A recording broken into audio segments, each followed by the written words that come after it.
வணக்கம் மாஸ்டர்ஸ். பிதாமக பத்திரிகைக்கு என்னுடைய நன்றியை வணக்கத்தையும் தெரிவித்துக்கொண்டு எல்லாம் வல்ல இறைவனுக்கும் என்னுடைய நன்றியை வணக்கத்தையும் தெரிவித்துக்கொண்டு இன்றைக்கி அடுத்த போற்றி ஃபக்ரோடையில் அதாவது இறைவன் எழுதும் கணக்கு அப்படிங்கிற தலைப்பு கொடுத்துருக்காங்க.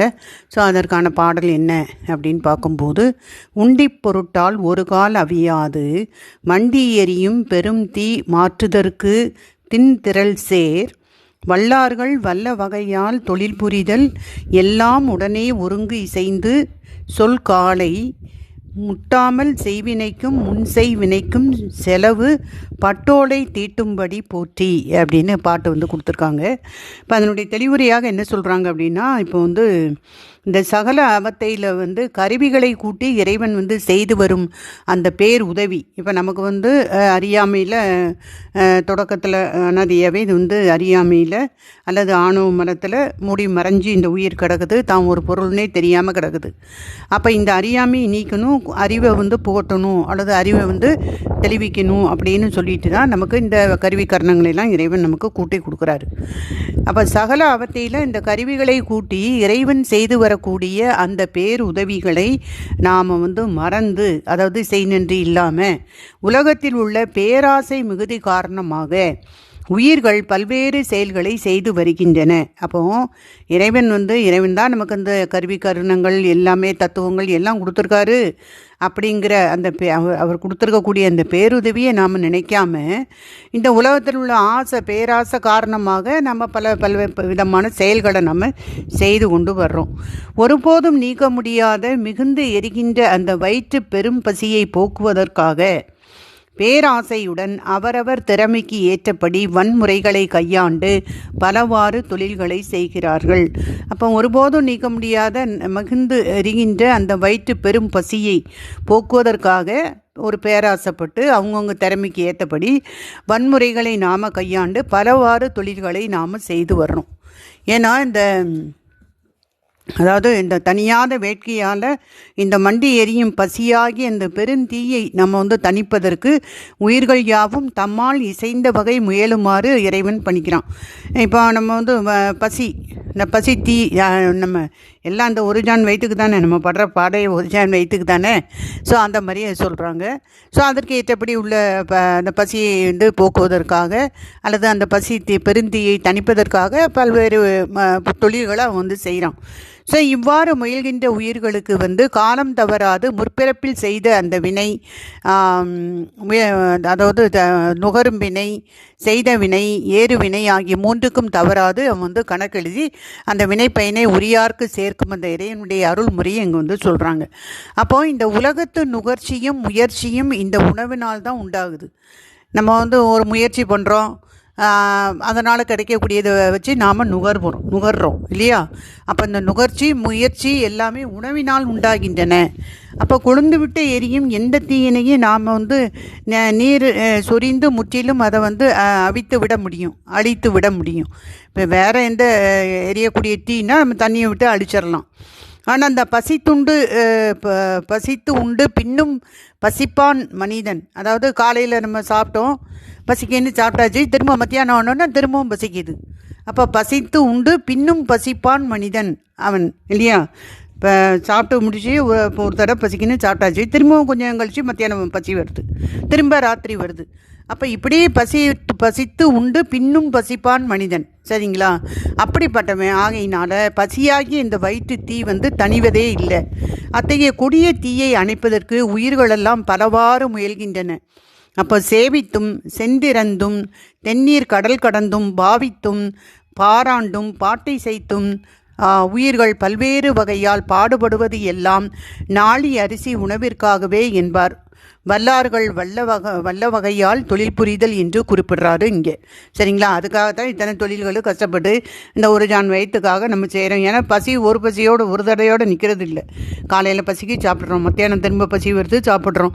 ஸோ இந்த பசியாகிய அந்த பசித்து உண்டு பின்னும் பசிப்பான் மனிதன் அப்படிங்கிற வார்த்தை இங்கே கொடுக்குறாங்க. ஸோ அதனால் நம்ம ஒவ்வொரு தொழிலாக வன்முறையில் கூட ஈடுபட்டு கூட தொழிலை செஞ்சு அந்த பொருளை ஈட்டி திரும்ப அதை நுகர்றான், அந்த உணவாக நுகர்றான் அவன் அப்படின்னு சொல்கிறாங்க. அப்போது இந்த ஒருபோதும் நீக்க முடியாத மிகுந்து எரிகின்ற இந்த வயிற்று பெரும் பசியை போக்குவதற்காக பேராசையுடன் அவரவர் திறமைக்கு ஏற்றபடி வன்முறைகளை கையாண்டு பலவாறு தொழில்களை செய்கிறாங்க.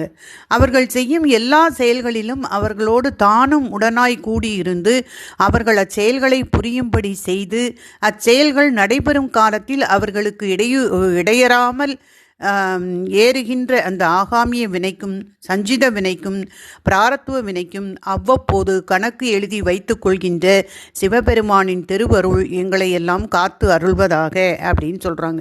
அப்போ அவங்கவுங்க செய்யக்கூடிய எல்லா செயல்களையும் தொழில்களையும் அவர்களோடு இறைவன் தானும் உடனாய் சேர்ந்து கூடியிருக்கான்.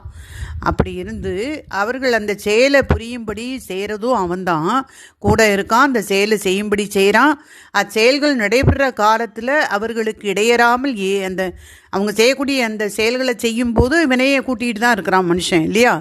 அப்படி செயல்களை நடைபெறும் காலத்தில் அவர்களுக்கு இடையறாமல் ஏறுகின்ற அந்த ஆகாமிய வினைக்கும் திரும்ப அந்த ஆகாமிய வினை சஞ்சித வினைக்குள்ளே போயிடும் இல்லையா. சஞ்சித வினைக்கும் அடுத்து பிராரப்த வினைக்கும் அவ்வப்போது கணக்கு எழுதி வைத்து கொள்கின்ற இந்த சிவபெருமானுடைய திருவருள் எங்களை எல்லாம் காத்து அருள்வதாக. அப்போ இந்த ஆகாமியம் அப்படின்னா நம்ம புதியனவாக செய்யக்கூடிய வினைகள். சஞ்சிதம் அப்படின்னா முன்னமே நம்ம செய்து இருப்பு சரக்காக நம்ம வச்சுருக்கோம் இல்லையா, வினை குவியலை வச்சுருக்கோம், அது சஞ்சிதம். பிராரப்தம் அப்படிங்கிறது அந்த இருப்பு சரக்கிலிருந்து அனுபவிக்கும் பொருட்டு எடுத்து ஊட்டப்படும் வினை பயன்களாகிய இந்த இன்ப துன்பம், இதை பிராரப்தம் அப்படின்னு சொல்லுவோம். ஸோ மக்கள் செய்யும் புண்ணிய செயல்களுக்கு மட்டுமல்லாமல் பாவ செயல்களுக்கும் சிவபெருமான் உடனாகவே இருக்கிறான். அப்போ நம்ம செய்யக்கூடிய புண்ணிய செயல் மட்டும் இல்லாமல் நம்ம செய்யக்கூடிய பாவ செயலுக்கும் சிவபெருமான் கூட தான் இருக்கார். அவ்வாறு அவன் உடனாக இருந்தாலும் அந்த இரு வினைகளின் பயன்கள் உயிர்களையே சேர்க்கின்றன. கூட இருக்கனால அவனுக்கு எதுவும் பாதிப்பானா கிடையாது இல்லையா, நமக்கு தான் அந்த பாதிப்பு. அப்போ அந்த இருவினையினுடைய பயன்கள் உயிர்களையே சேர்கின்றன. ஏன் இந்த உயிரை போய் சேருது அப்படின்னு பார்த்தோம்னா இதற்கு காரணம் வினை செய்யும் போது இறைவன் உடனாக இருக்கிறான் என்பதை உயிர்கள் உணராமல் தாமே செய்வதாக நினைந்து வினைகளை செய்வதனாலேயே ஆகும் அப்படின்னு சொல்கிறாங்க. அப்போ நமக்கு எல்லாம் தெரியும், நமக்குள்ளே தான் இறைவன் இருக்கான், நம்ம ஒவ்வொரு வேலையும் செய்யும் போதும் நமக்கு அவன் தான் கூட இருக்கிறான், நம்மளை செய்விக்கான், எல்லாம் நமக்கு தெரியுது. ஆனாலும் நான் தான் செஞ்சேன் அப்படின்னு நாம் சொல்கிறோம் இல்லையா. அப்போ வினை செய்யும் போது இறைவன் உடனாக இருக்கிறாங்கிறத உணராமல் தாமே செய்வதாக நினைந்து வினைகளை செய்வதனாலேயே நமக்கு என்ன ஆகுது, இந்த இருவினை இந்த வினை நமக்கு வருது அப்படின்னு சொல்கிறாங்க. அந்த இரு வினைகளுடைய பயன் உயிரை சேருதுன்னு சொன்னாங்க இல்லையா. அதுக்கு காரணம் இதுதான். எல்லாம் நான் தான் செய்கிறேன் நம்ம நினைக்கிறோம், நம்ம கூடயே அவன் இருக்கான், நமக்கு பசியை உண்டாக்குதான், அந்த பசியை தீக்கிறதுக்கு நம்மளை தொழிலை செய்ய வைக்கான், எந்த திறமை தயக்க தொழிலை கொடுக்குறான், அந்த தொழிலை செய்யும்போதும் நம்ம கூட இருக்கான், எப்பவும் நம்ம கூட இருந்து நாம் செய்யக்கூடிய ஒவ்வொரு நல்வினை தீவினை ரெண்டுலேயும் இருக்கிறான். ஆனால் அவன் அதனால் பாதிக்கப்பட மாட்டான், அவ்வளோதான் விஷயம். அப்போ நாம் செய்யக்கூடிய இந்த எல்லா செயல்கள்லையுமே அவன் கூட இருந்து அவன் தானே செய்கிறான்னு தெரியாமல் நாமே செய்கிறோம் அப்படின்னு நம்ம நினைக்கிறதுனால நாம் ஈட்டக்கூடிய இந்த வினை எல்லாமே நம்முடைய உயிரை போய் சேரும் அப்படின்னு சொல்கிறாங்க. ஸோ நாம் செய்யும் வினைகளுக்கு இறைவன் உடனாகவே நிற்கிறான் என்னும் உணர்வு நமக்கு இருக்குமாயின் அவ்வினைக்குரிய பயன்கள் நம்மை அடைய மாட்டா. அப்போ நாம் நம்ம நம்ம நம்ம செய்யக்கூடிய வினைகளுக்கு இறைவன் எப்போ அவர் இருக்கார்ப்பா, அவர் தான் நம்மளை சேவிக்கார், அவர் நம்ம என்ன ஒரு கருவியாக வச்சுருக்கிறாரு, அவர் தான் செய்விக்கார் அப்படின்னு சொன்னால் நமக்கு அந்த கர்மா வராது, அந்த வினை நம்மளை சாராது.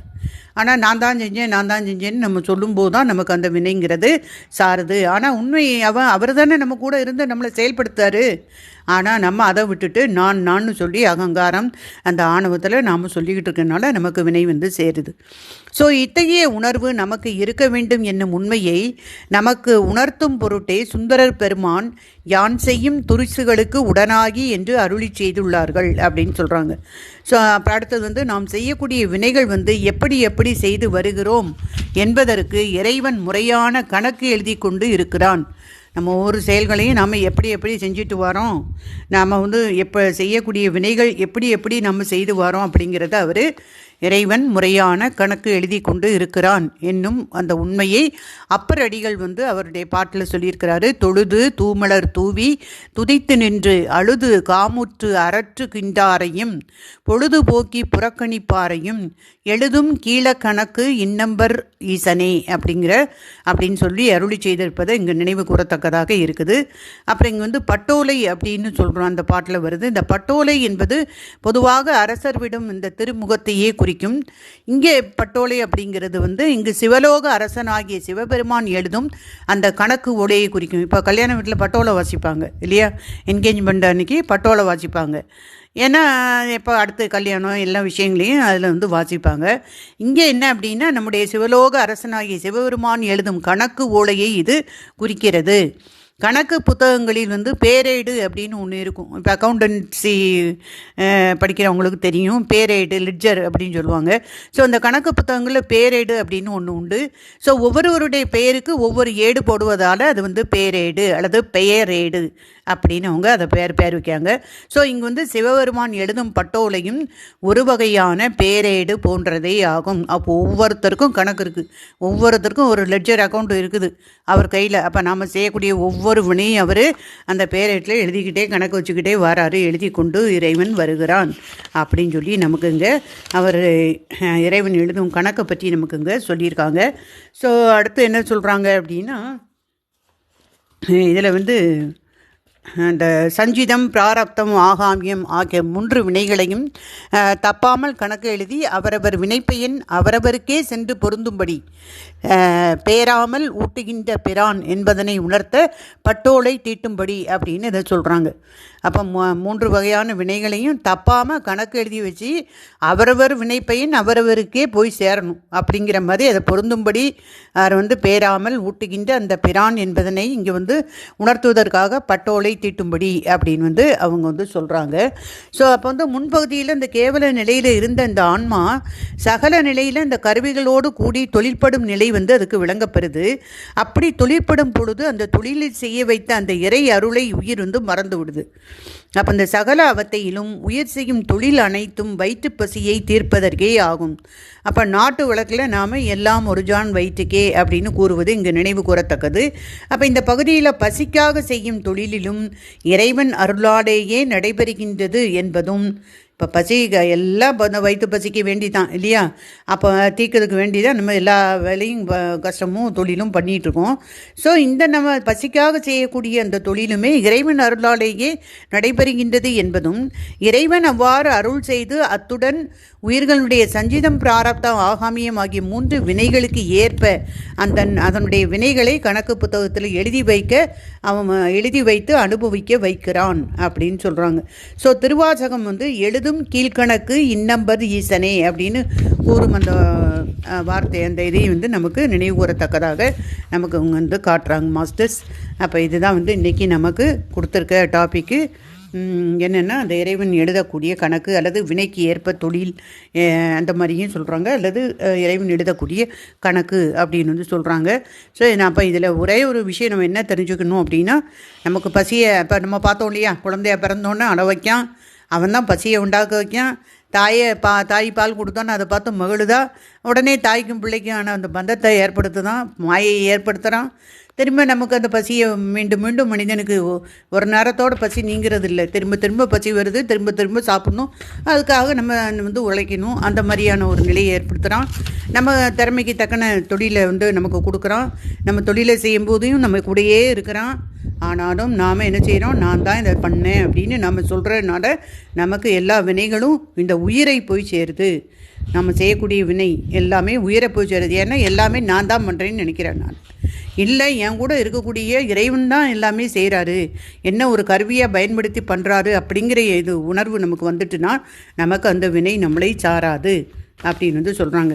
ஆனால் நமக்கு யாருக்குமே எந்த புரிதல் இல்லை இல்லையா, நம்ம எல்லோரும் என்ன பண்ணுறோம், நான் தான் பண்ணுறேன்னு நம்ம சொல்லிகிட்ருக்கோம். ஸோ அப்போ அந்த நான் தான் சொல்லும்போது நமக்கு எல்லா வினையுமே இந்த இடத்துல வந்துடும். அப்போது நாம் என்னென்ன பண்ணுறோமோ ஒவ்வொன்றையும் அவன் கணக்கு எழுதி வச்சுக்கிட்டே வரோம். அப்போ அதுக்கேற்றபடி தான் வினைகளை நாம் அடுத்த பிறவிகளிலே நம்ம அனுபவிக்க வேண்டி வரும் அப்படின்னு அவங்க சொல்லி இதை முடிக்கிறாங்க masters. Chess masters. Thank you masters.